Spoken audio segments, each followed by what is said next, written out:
What's up? This is Play the Movie Fan and welcome to the final video of Alfred Hitchcock month.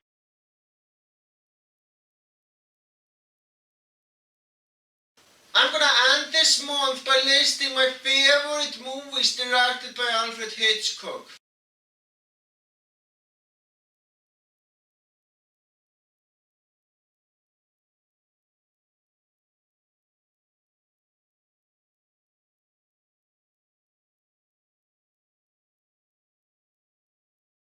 And let me tell you, making the list was no easy task. Because Alfred Hitchcock made so many fucking awesome movies in his career.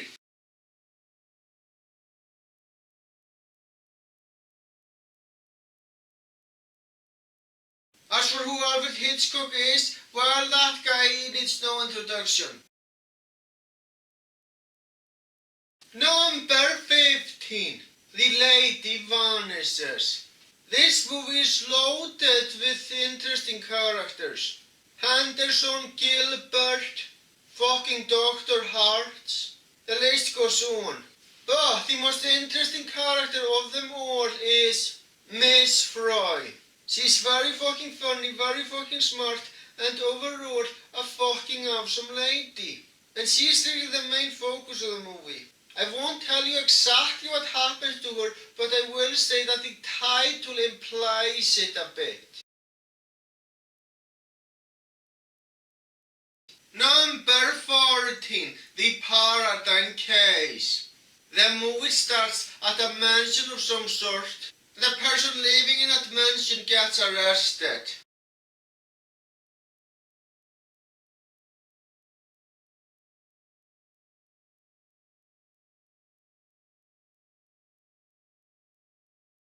Number 14. The Paradigm Case. The movie starts at a mansion of some sort. The person living in that mansion gets arrested.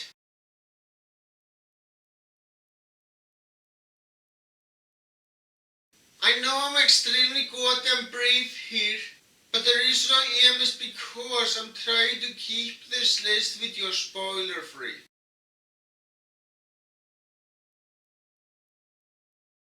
Number 13. Rope.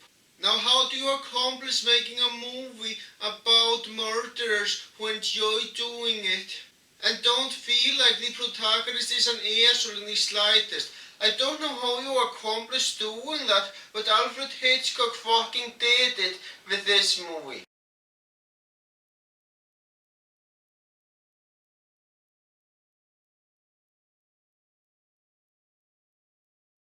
This is basically a Quentin Tarantino movie without the F-bombs. What do I mean by that?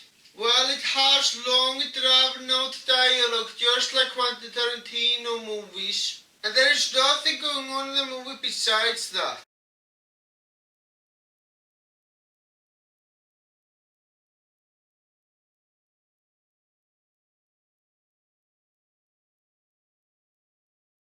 And you know what? That's fucking awesome because the dialogue is funny, clever, and not too much fun to listen to.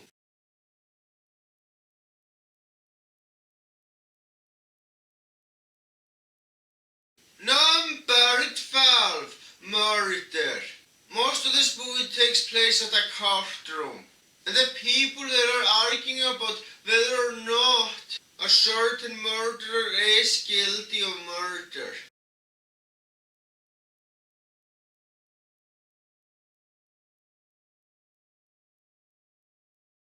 The thing that makes this movie so interesting is the fact that the murdering scene is not shown.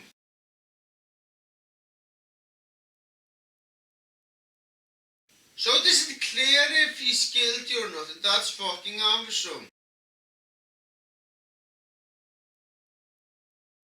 Things make more sense as the movie progresses, but it's still a fucking mystery. And you know what? That's what I love about this movie. Number 11. The 39 Steps. So basically in the beginning of the movie, a woman gets murdered. And because of that, the protagonist, Richard Honey, is a fucking fugitive, even though he isn't the one who murdered the woman. Number 9. The man who knew too much.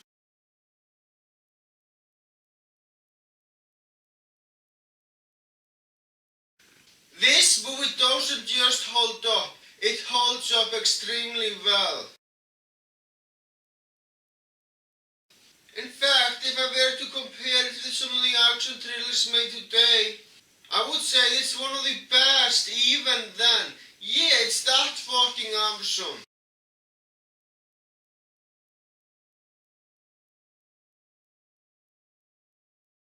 I fucking love every aspect of this movie.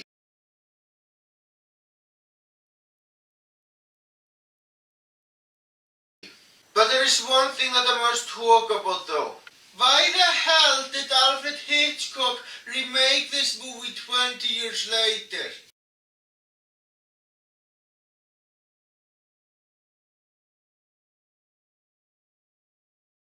I think that was a pointless decision on his part.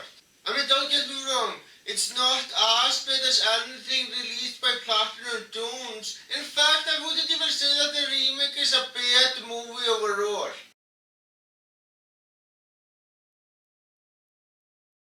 It's still good, but in 1930s the man who knew too much didn't need to be fucking remade. It really didn't, because it holds up extremely well in my opinion.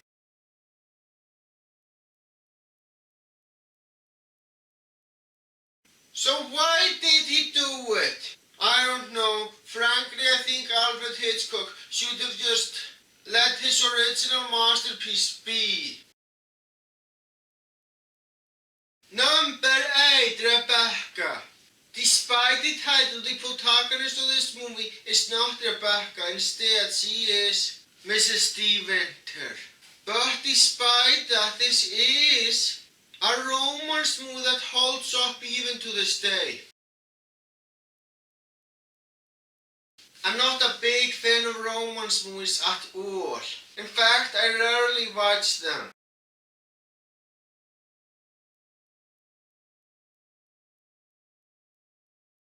But this is one that's fucking awesome even 75 years later.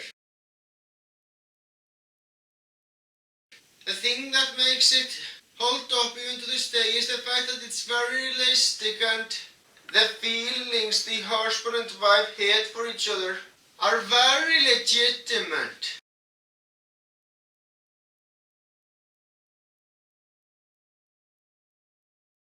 As for why the movie is called Rebecca, well, I'm not gonna tell you since I won't spoil anything.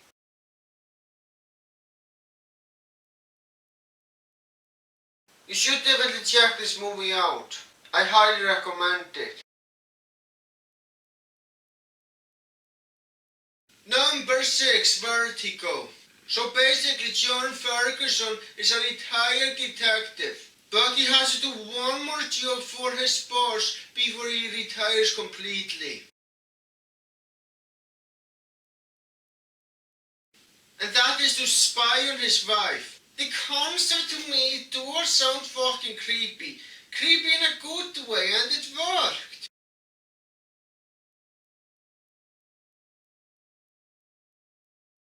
And also, regarding that woman he is spying on, there is something very special about the woman. You will know when you see the movie yourself, which I highly recommend you do.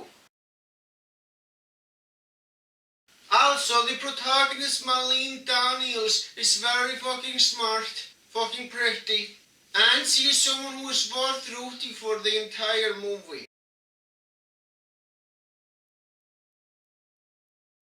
But there are a few Alfred Hitchcock movies I like even more.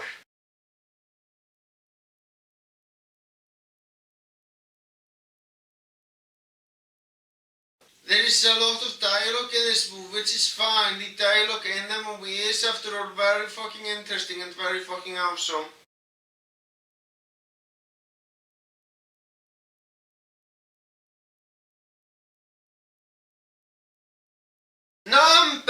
who, Psycho? I don't need to describe the famous shower scene. You guys all know about it.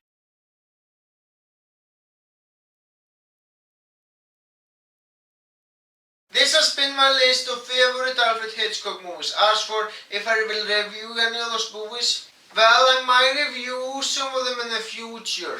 We'll see.